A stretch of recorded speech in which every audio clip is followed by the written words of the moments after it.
తర్వాత చంద్రబోసు గారి గురించి కూడా ఇంతేనండి. సాహిత్య చిచ్చర పిడుగు. సాహిత్య చిచ్చర పిడుగు అంటేనండి అది చాలా చిన్న మాట అండి. చిచ్చర పిడుగు అనే మాట ఏంటంటే పెద్దవాళ్ళు చిన్నగా కనపడటం కంటే కూడా చిన్నగా ఉంటూ కూడా పెద్ద పెద్ద విషయాల్ని ఆవిష్కరించటం అనమాట.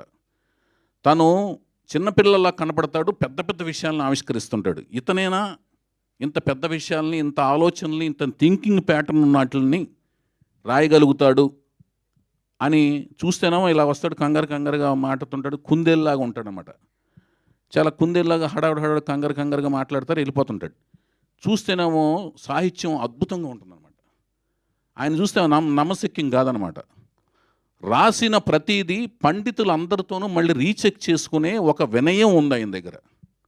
అందరి దగ్గర తన దగ్గర ఏమంటే నేను రాసింది కరెక్టేనా కదా, మళ్ళీ డైరెక్టర్ దగ్గరికి వెళ్తున్నాను, మళ్ళీ ఇది మాధ్యమాల్లోకి మార్కెట్లోకి వెళ్ళిన తర్వాత నేను ఒక మాట కూడా పడకూడదు, నేను తప్పేమైనా రాసుంటే నన్ను సవరించండి, నాకు తెలియజెప్పండి అనే వినయ విధేయతలు, అహంకారానికి లోను కాకుండా వినయ విధేయతలతో ఎప్పటికీ ప్రయాణించే ఒక వినయ విధేయతలు ఉన్న మహా వ్యక్తి, శక్తి మన సాహిత్య చిచ్చరపిడిగా నేను ముద్దుగా పిలుచుకునే చంద్రబోసు.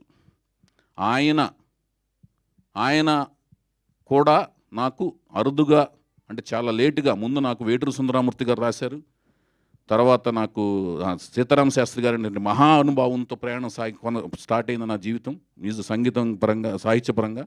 తర్వాత వేటూరు గారు నా గురువు గారు అనమాట.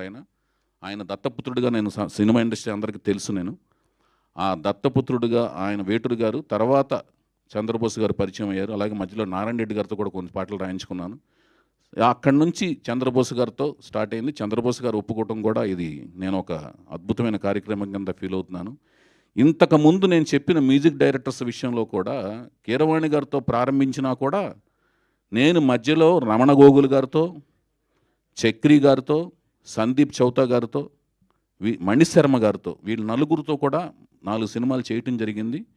వాళ్ళు కూడా ఎంతో నాకు ఇష్టమైన, వాళ్ళు నేను ఎంత కష్టపెట్టినా మంచి ఇష్టమైన మ్యూజిక్ ఇచ్చారు. వాళ్ళకు కూడా థ్యాంక్ యూ చెప్తూ ఈ సందర్భంగా, అలాగే చంద్రబోసు గారికి మరొకసారి ధన్యవాదాలు చెప్తూ